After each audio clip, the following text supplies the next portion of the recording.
Bernard came up here and got us all enthusiastic about coaching.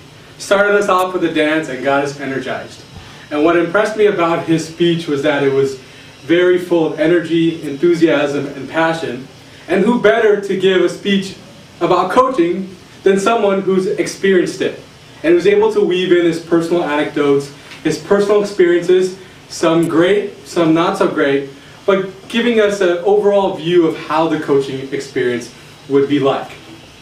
Thank you for that speech. And I already had a desire to do coaching, but you brought in some of the emotional aspects that made me feel more into coaching.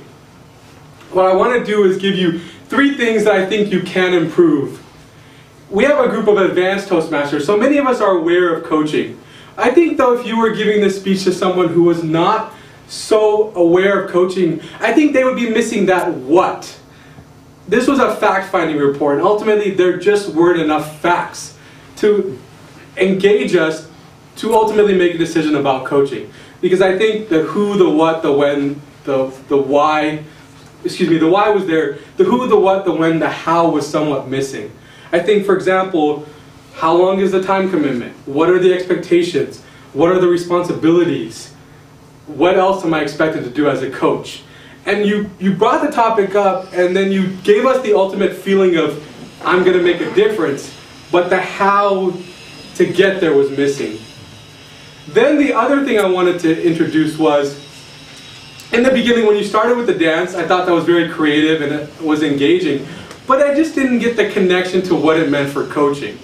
As I was sitting there, I was thinking, how could you make that more powerful, more meaningful? And I thought, one thing you could have done is told 4 or 5 of us to not get up and not do the dance.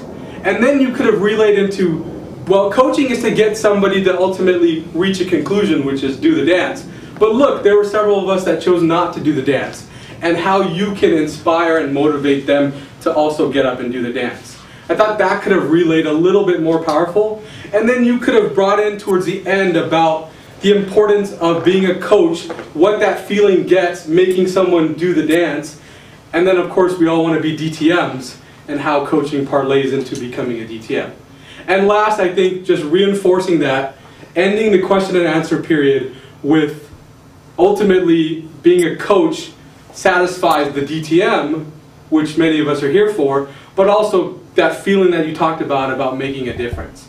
So again, I think very emotional, very inspiring, but that what was missing and lacking, and if you could incorporate that, it would have, I think, carried in a better way.